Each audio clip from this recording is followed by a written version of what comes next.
Bismillah, Assalamualaikum warahmatullahi wabarakatuh. Alhamdulillahi rabbil alamin. Wassalatu wassalamu ala asyrafil anbiya'i wal mursalin wa ala alihi wa sahbihi wa man tabi'ahum bi ihsanin ila yaumiddin. Asyhadu an la ilaha illallah wahdahu la syarikalah wa nashhadu anna Muhammadan abduhu wa rasuluh la nabiyya wa la rasula ba'dah. Qala Allah Ta'ala ya ayyuhalladzina amanu taqullaha haqqa tuqatih wa la tamutunna illa wa antum muslimun. Yang kami hormati dan yang kami muliakan para pengurus takmir Masjid Islamic Center Siwal yang mudah-mudahan dimuliakan oleh Allah Subhanahu wa taala, dan juga yang sangat kami muliakan para bapak, para ibu jamaah sholat maghrib yang mudah-mudahan dimuliakan oleh Allah Subhanahu wa taala. Alhamdulillah, pada malam hari ini kita kembali bersyukur kepada Allah Subhanahu wa taala bisa melaksanakan sholat maghrib berjamaah, dan kemudian kita melanjutkan kembali kajian kita dalam kitab Syakhsiyatul Muslim kama yasuhuhal islamu fil Qur'an wa sunnah. Kita membahas kepribadian atau karakter seorang muslim. Karena pada hari ini banyak dari kalangan kita umat Islam yang mengaku dirinya sebagai seorang muslim, namun karakter atau kepribadian yang tampil di tengah-tengah masyarakatnya atau di tengah-tengah keluarganya itu sangat jauh dari karakter seorang muslim. Oleh sebab itu kita pelajari buku ini. Mudah-mudahan kita yang ngaku muslim ini ya benar-benar muslimnya muslim tenanan, ya. Muslim yang benar-benar seorang muslim, bukan hanya sekedar apa itu, kalau kita punya sawah biasa petani itu untuk nakuti burung, ya. Kalau bapak saya itu untuk nakut-nakuti burung itu biasanya memasang orang-orangan, bukan orang tenanan, ya. Orang-orangan itu ada kepalanya, ono tangannya, kemudian ditarik-tarik, itu namanya orang-orangan. Maka kita juga nggak ingin sebagai seorang muslim yang sekedar muslim-musliman, ya. Atau muslimnya bukan muslim-musliman tapi muslim-musiman, ya. Ada juga muslim yang musiman. Pas musim Ramadan, muslim lah dia, ya kan? Aktif ke masjid, sholat tarawih, ya. Nanti bar Ramadan, ya hilang lagi orangnya, ya. Nggak pernah kelihatan kecuali nanti bulan Ramadan yang berikutnya. Itu pun kalau belum meninggal. Ya. Kalau udah meninggal nggak kelihatan lagi. Nah, itu namanya apa, Pak?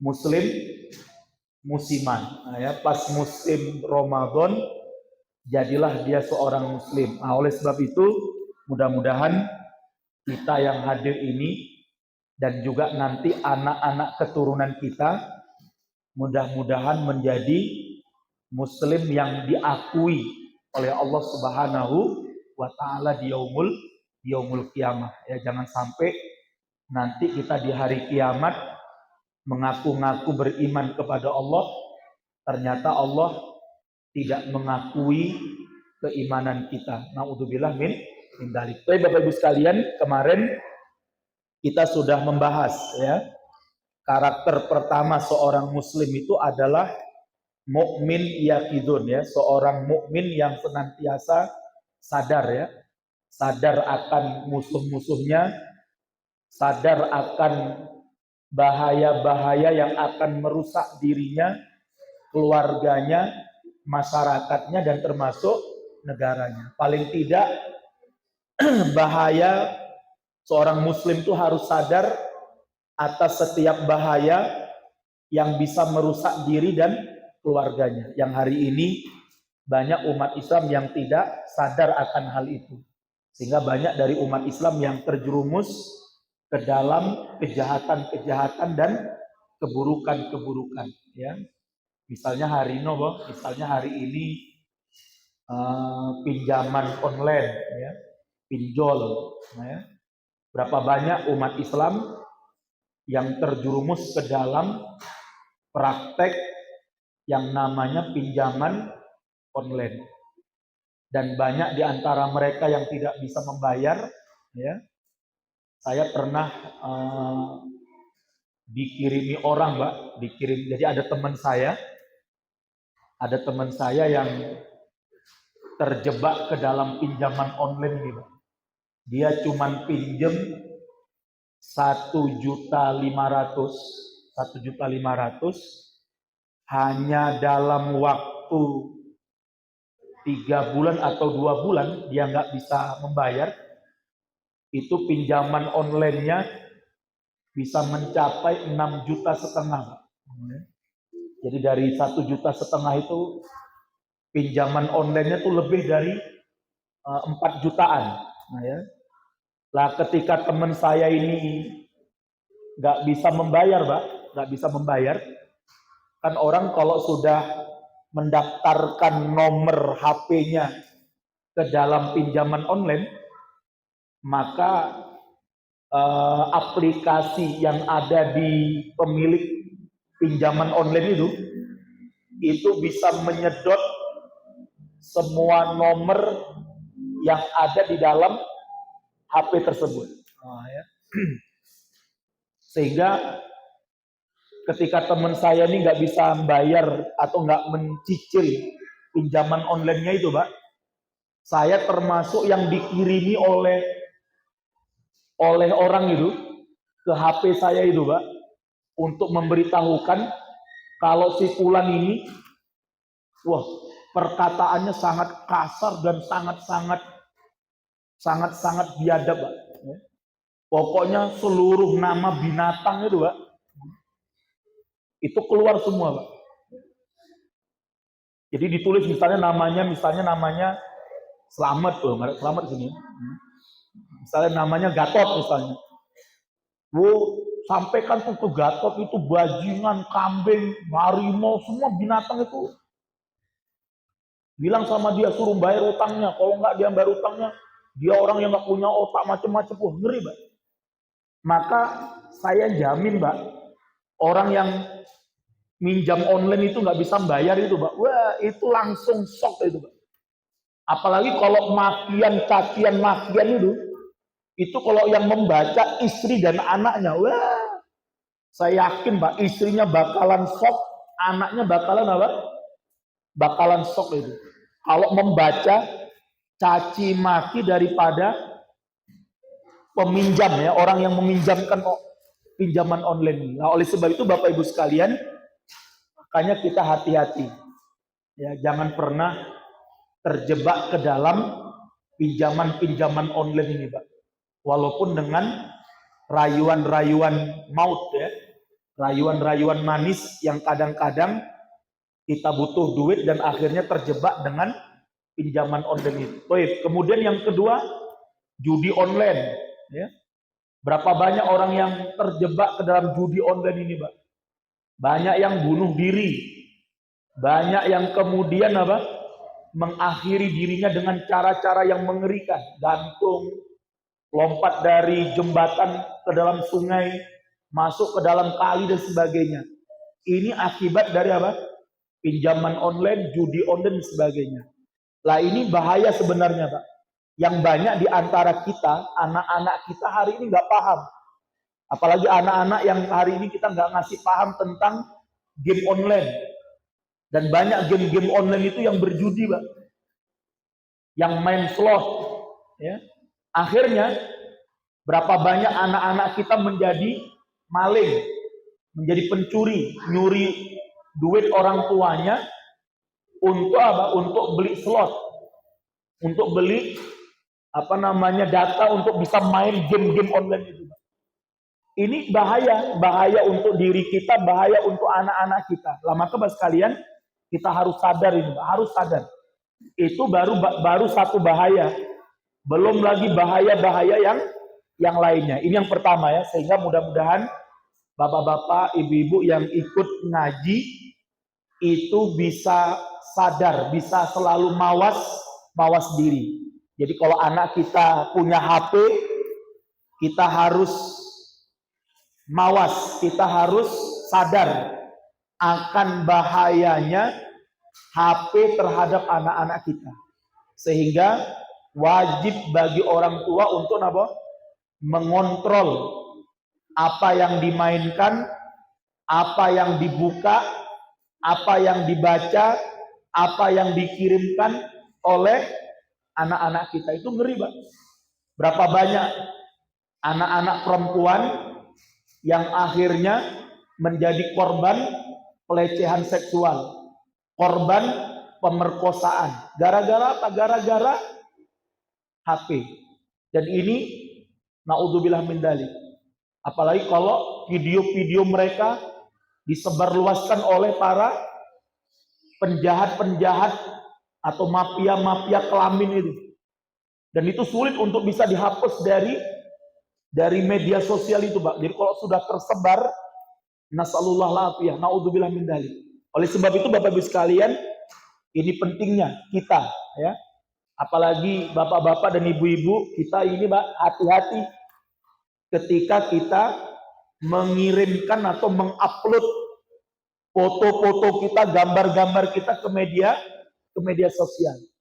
Karena jenengan kalau punya media sosial, Pak, seperti Instagram, seperti Facebook, ya, itu ada sebelum kita mengaplikasi aplikasi media sosial itu, Pak, itu ada perjanjian di sana, ya, antara pihak pemilik aplikasi dengan kita sebagai pemakai. Ada perjanjian itu, Pak. Hanya saja kita nggak pernah baca perjanjian itu. Yang penting oke, dan oke. Ya. Biar segera rampung itu aplikasinya bisa dipakai. Padahal, Pak, salah satu isi di dalam aplikasi medsos itu adalah apa? Setiap foto atau setiap gambar, setiap video yang diupload di dalam media sosial itu, maka itu menjadi hak milik daripada penyedia aplikasi media sosial itu. Sehingga kalau kemudian foto-foto atau video itu disalahgunakan atau apalagi mungkin sekarang ya bisa di Photoshop dan sebagainya, bisa diedit sebagainya, itu sebenarnya sudah bukan lagi kesalahan daripada media sosial, pemilik aplikasi itu. Karena ketika jenengan upload di situ, berarti apa? Orang berhak untuk memiliki gambar itu. Orang berhak untuk memiliki video tersebut. Sehingga akhirnya Mbak sekalian, berapa banyak foto-foto, video-video yang disebarkan, itu disalahgunakan oleh banyak orang. Diedit dan sebagainya. Dan itu tidak bisa disalahkan media sosialnya, Pak. Ya, jenengan tuntut pun salahmu. Kenapa kok kamu upload videomu, ya? Kok kamu upload fotomu? Nah, maka Bapak sekalian yang mudah-mudahan dimuliakan oleh Allah, karenanya kita juga harus bijak di dalam bermedia sosial sebagai itu. Kemudian yang kedua, karakter kita sebagai seorang muslim adalah apa? Muti'un amro rabbihi. Senantiasa mentaati perintah Rabbnya dan meninggalkan apa? Larangan-larangan Allah Subhanahu wa taala. Kemarin kita sudah bahas ya. Perintah Allah itu ada 3 macam bentuknya, ya. Ada 3 macam sifatnya. Yang pertama apa? Perintah yang sifatnya hukumnya apa? Wajib. Dan wajibnya ada 2. Ada yang wajib ain, yang sebutnya fardu ain. Yang kedua ada wajibnya apa? Fardu kifayah. Fardu ain apa? Dijelaskan dalam Al-Quran, ya kan?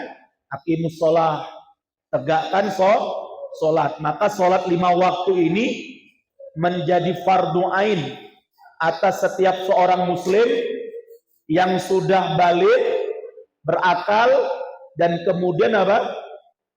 Dia sudah memenuhi usia tamyiz dan sebagainya. Ini penting untuk diperhatikan. Dan yang cukup menarik, nas'alullah al-afiyah, ya, Bapak Ibu sekalian, penelitian termutakhir, Pak, di Indonesia itu dari 228 atau 230 juta penduduk Indonesia yang beragama Islam, hanya 37% yang sholat. Yang 63%-nya, Pak, itu sama sekali tidak sholat. Sama sekali tidak sholat. 63%.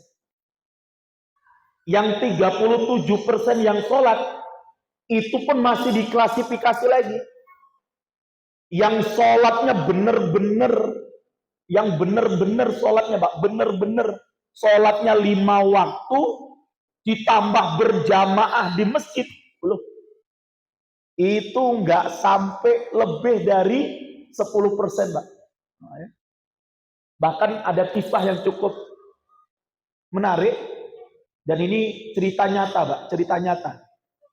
Ada teman saya, jamaah pengajian kita, dokter spesialis tulang, dokter spesialis ortopedi. Kalau rumah bapaknya di dekat tim baratnya Masjid Istiqomah Penumping, namanya Dokter Martunus, itu bapaknya. Spesialis anestesi rumah sakit Muardi dulunya. Tapi sekarang sudah pensiun, sudah tua. Punya anak itu menjadi dokter spesialis ortopedi, spesialis tulang. Dan buka rumah sakit tulang seperti Karima Utama itu di Purwodadi. Nah, ya.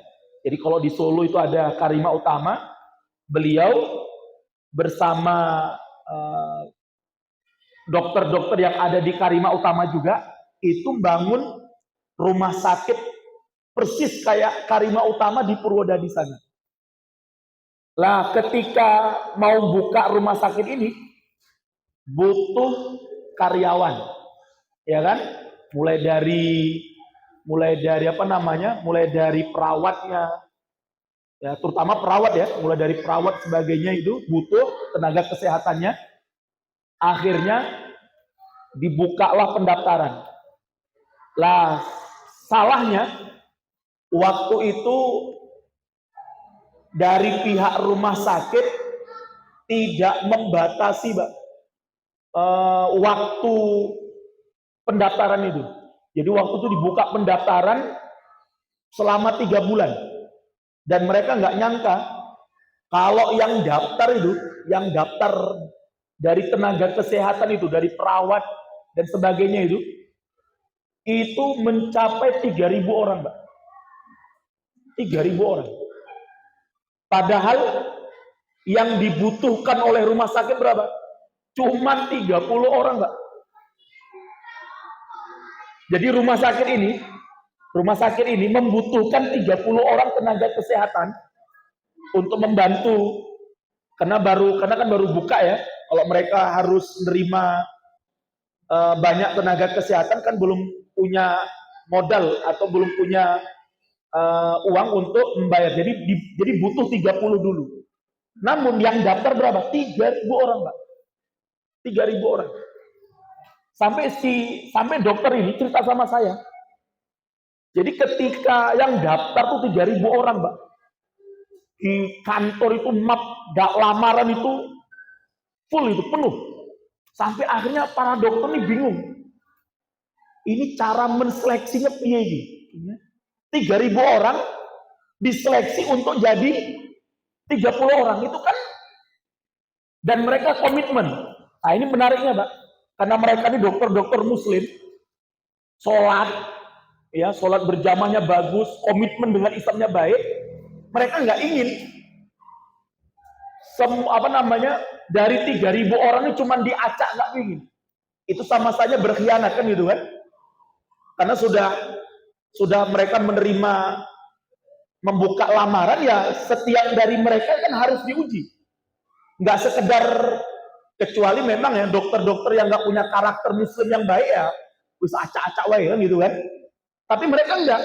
Mereka bilang sama saya, jadi Ustadz, waktu itu rapat internal para dokter spesialis ini, dan akhirnya mereka sepakat 3.000 orang ini yang sudah daftar dan sudah masuk lamarannya itu wajib untuk diseleksi semuanya sebagai bentuk amanah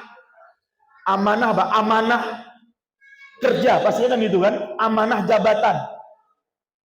Nggak hanya sekedar diacak pakai, apalagi ditarik siji 30, tapi harus diuji semuanya. Nah, setelah disepakati, Pak, 3.000 orang ini harus diseleksi semuanya. Kemudian para dokter tanya lagi, nyeleksi ini piye? 3.000 orang menseleksi satu persatu, itu caranya gimana ini? Ya. Dan ini butuh waktu berhari-hari, ya. Padahal dokter kan, padahal mereka harus segera buka itu rumah sakit. Padahal yang namanya dokter ortopedi itu mereka pagi sore operasi kan gitu, nggak mungkin menseleksi 3.000 orang ini.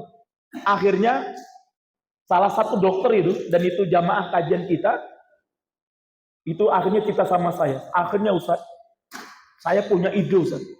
Idenya apa Pak dokter? Saya bilang, idenya Ustadz, saya akan seleksi dulu yang sholat 5 waktu dan berjamaah di masjid. Itu dulu yang akan saya cari, supaya nanti akan terseleksi. Bayangkan Mbak, apa kata dokter ini? Wallahi Pak Ustadz, dari 3.000 orang Mbak, yang sholat yang sholat 5 waktu, sholatnya 5 waktu, dan tepat berjamaah di masjid setiap waktunya, hanya berapa orang? 1 orang. 1 orang, Pak. Dan itu siapa?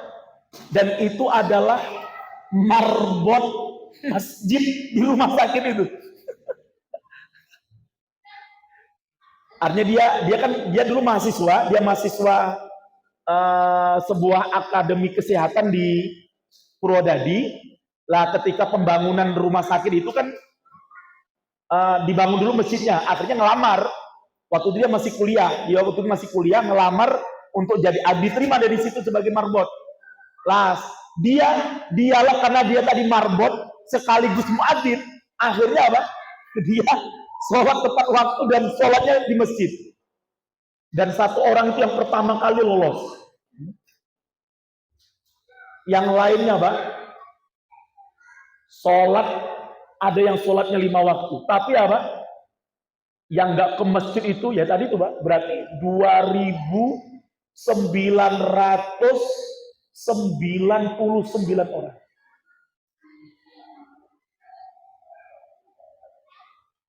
Bahkan Mbak, sekian ribunya itu, kata dokter ini cerita sama saya.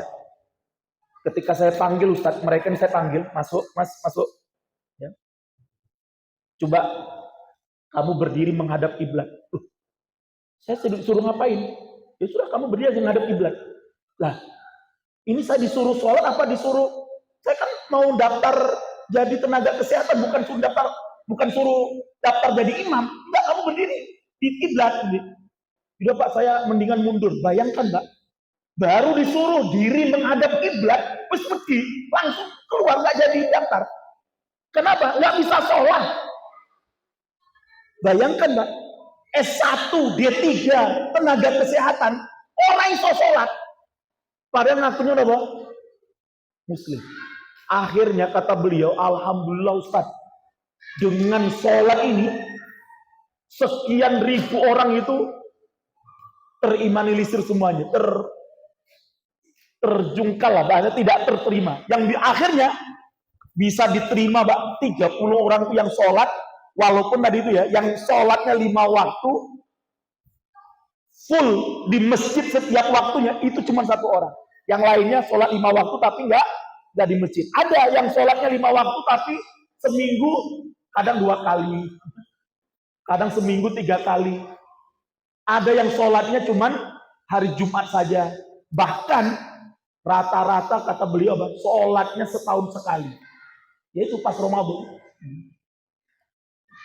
Nah, maka Bapak Ibu sekalian, kita bisa bayangkan, Mbak,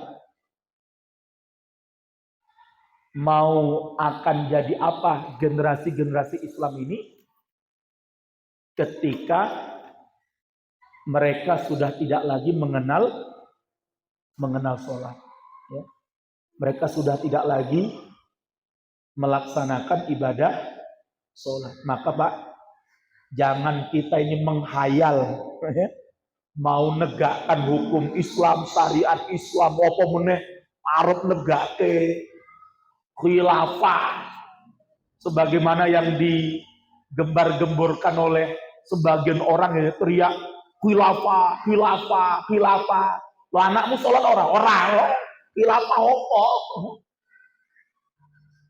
Teriak khilafah, khilafah, khilafah.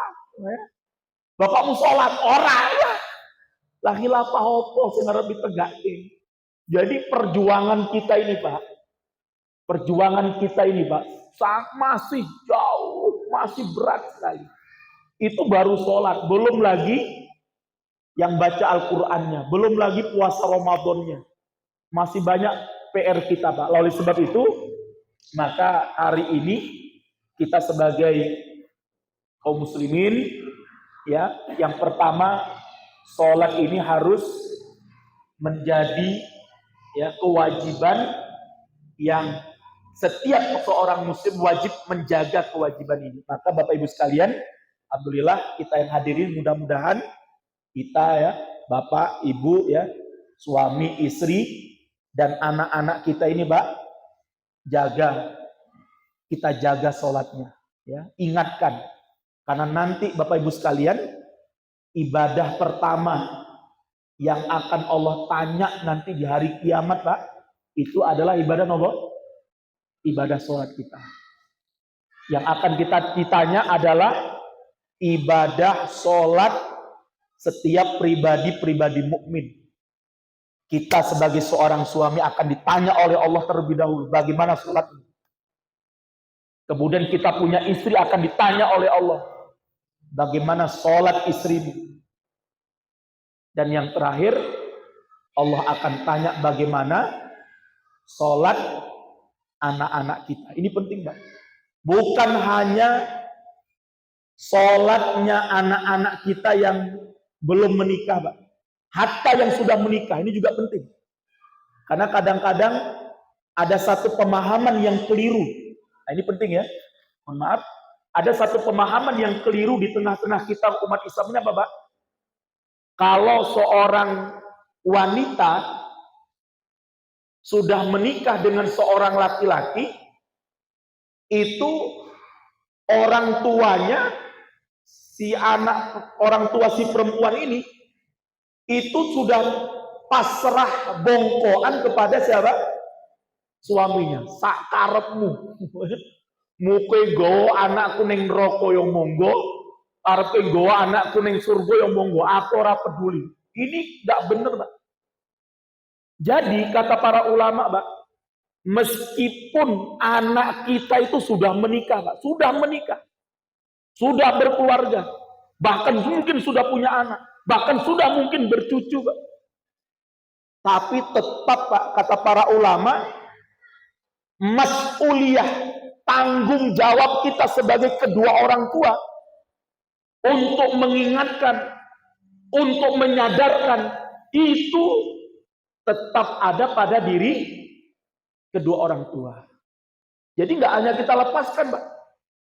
Jadi walaupun anak kita sudah nikah, Pak, sudah punya suami, Atau yang laki-laki sudah punya istri, tetap kita ingatkan. Piye sholatnya? Putu-putuku kue ajak sholat orang. Putu-putuku kue ajak neng masjid orang.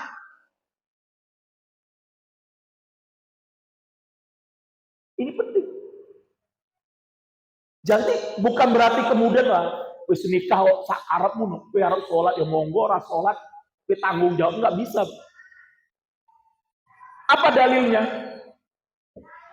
Di antara dalilnya, Mbak, adalah praktek langsung Nabi Muhammad Shallallahu Alaihi Wasallam. Jadi Nabi Shallallahu Alaihi Wasallam, Mbak, itu kalau mau berangkat ke masjid, bila melewati rumahnya sahabat Ali, jadi sebahagian rumah istri Rasulullah itu tidak nempel di Masjid Nabawi, ya. Ada sebahagian istri Rasulullah yang memang rumahnya langsung nempel di dekat Masjid Nabawi. Salah satunya adalah rumahnya Ibunda Aisyah radhiyallahu taala anha, ya. Itu memang lengket dan nempel di Masjid Nabawi. Maka Rasulullah dikuburkan di dalam rumahnya Ibunda Aisyah bersama sahabat Abu Bakar, bersama sahabat Umar radhiyallahu taala anhu. Sebahagian yang lain, istri-istri Rasulullah SAW tidak nempel rumahnya di dekat masjid. Rasulullah harus berjalan beberapa langkah atau beberapa jarak untuk sampai ke rumah istri-istri beliau. Nah, ketika Rasulullah kalau mau berangkat ke Masjid Nabawi, Pak, itu selalu melewati rumahnya siapa? Sahabat Ali bin Abi Thalib radhiyallahu taala anhu yang merupakan menantu beliau dan punya istri anak kandung beliau, namanya siapa? Ibunda Fatimah radhiyallahu taala anha. Dan yang cukup menarik, Pak, Rasulullah kalau sholat subuh melewati rumahnya Ibunda Aisyah, rumahnya Ibunda Fatimah dan sahabat Ali, Rasulullah ketok tuh pintu, tok tok tok, assalamualaikum, ya Fatimah, wahai Ali, ya ahla baiti, wahai Fatimah, wahai Ali, wahai ahlul baitku, kata Rasulullah, bangun, ayo, diketok pintunya, Pak, ayo bangun, ayo sholat, kata Rasulullah, ayo sholat. Padahal, Pak, wallahi gak mungkin Ibunda Fatimah meninggalkan sholat, karena Ibunda Fatimah termasuk salah satu dari 4 wanita terbaik sepanjang masa, Pak. Ya, jadi Miss Wood itu, Pak. Kalau kita bicara Miss Wood, ya, wanita terbaik sepanjang sejarah manusia, Pak. Dari Nabi Adam sampai nanti manusia yang terakhir, hanya ada 4 wanita terbaik dalam Islam. Jadi nggak perlu ikut-ikutan Miss. Nah, Miss itu, Miss Wood itu bukan Miss Wood namanya itu. Miss Dolar. Karena ikut itu hanya untuk nyari apa? Nyari dolar, nyari duit, ya kan? Nyari popularitas. Maka kata Rasulullah, apa? Khairun nisa arba'atun, kata Rasulullah. Wanita terbaik di dunia ini hanya ada 4, kata Rasul. Yang pertama siapa? Yang pertama adalah Asiyah. Asiyah istrinya Fir'aun. Itu salah satu wanita terbaik di dunia.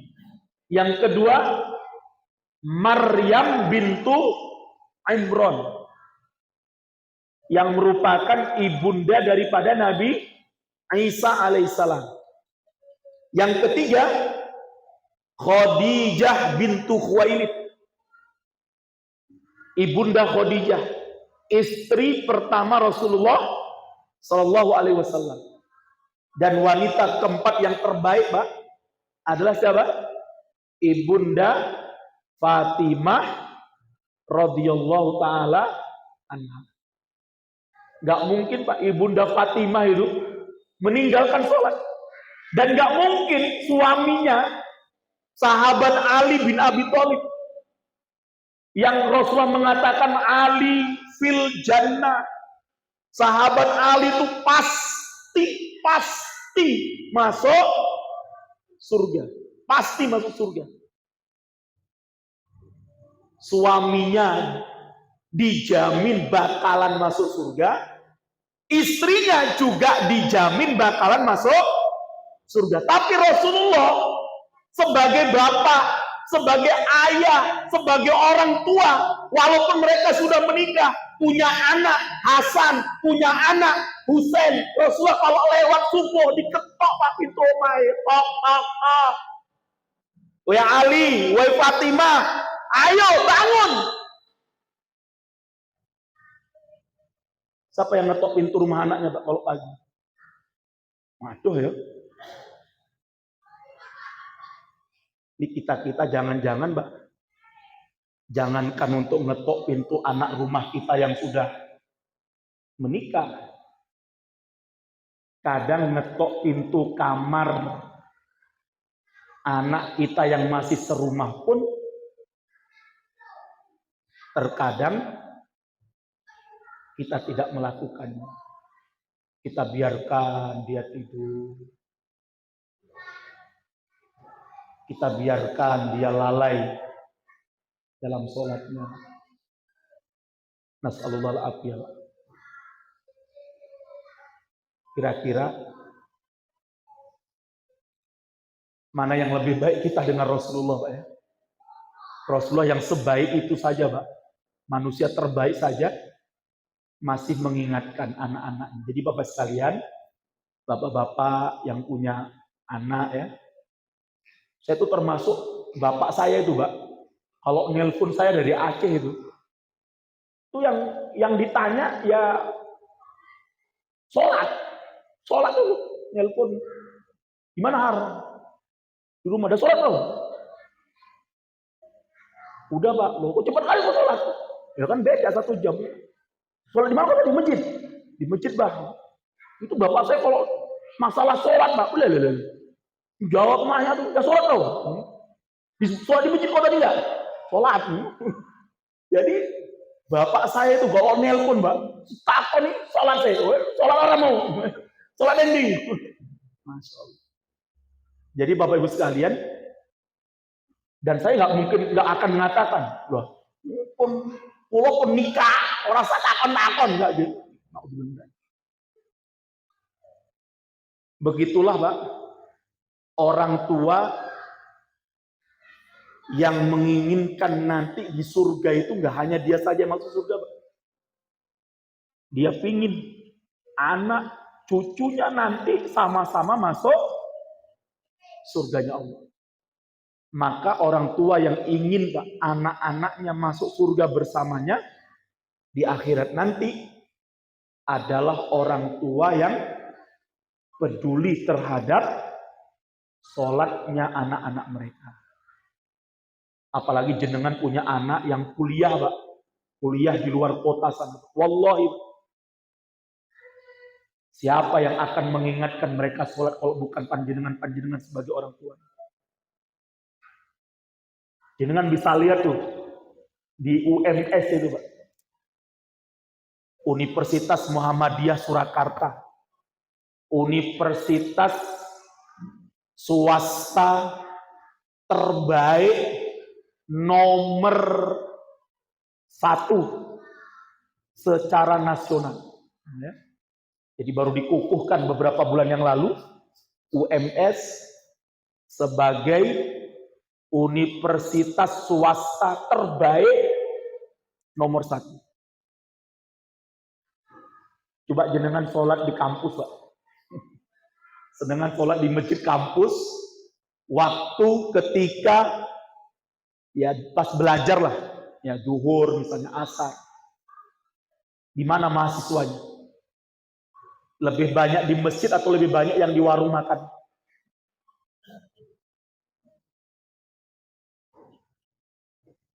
Itu sekolah kampus terbaik nomor 1 di Indonesia. Mahasiswa-mahasiswanya, kalaupun mereka sholat, sholatnya mereka nggak tahu jam berapa. Sholatnya di kamar-kamar mereka. Jarang yang datang ke masjid. Bisa dicek itu. Lah maka Bapak Ibu sekalian, kita yang punya anak-anak, Pak, ya, apalagi yang kuliahnya di Jakarta, apalagi yang kuliahnya di Bandung. Wah, pemenang kuliah neng Inggris, kuliah neng Amerika. Itu kalau nggak kita ingatkan, Mbak, sholat mereka, Mbak, ya keteter tenang. Dan banyak di antara mereka yang tidak sholat. Naudzubillah min dzalik. Oleh sebab itu, Bapak Ibu sekalian, ini penting ya. Nah, maka mari kita banyak-banyak berdoa, Pak. Sebagaimana doanya Nabi Ibrahim alaihissalam. Rabbi ja'alni muqimas sholat. Ya Allah, jadikanlah aku termasuk orang-orang yang senantiasa sholat. Wa min dzurriyyati, begitu juga kelak anak-anakku ya Allah, begitu juga kelak anak-anak keturunanku ya Allah. Jadikan mereka sebagai orang-orang yang selalu sholat ya Allah. Rabbana wa taqabbal du'a, ya Allah, ya Allah, ya Allah, kabulkan doa kami ya Allah. Alangkah sedihnya kita, Pak. Terus terang, Pak. Ketika ada orang tua yang sholat di masjid, khusyuk, berdoa, berzikir, di waktu rukuk dan di waktu sujud, menengadahkan tangannya ke langit, ya Allah, ya Rabbi. Anaknya di pinggir jalan, kangkreng.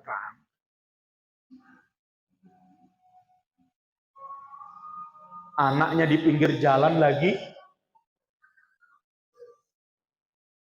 nenggak, unjuk, cium. Anaknya dicakruk lagi main game online. Nas'alullah al-afiyah. Alangkah sedihnya kita. Dan ini tentunya kita bangun kesadaran kita, Pak. Sadar kita. Ya. Hari ini terus terang, Pak. Hanya segelintir, demi Allah.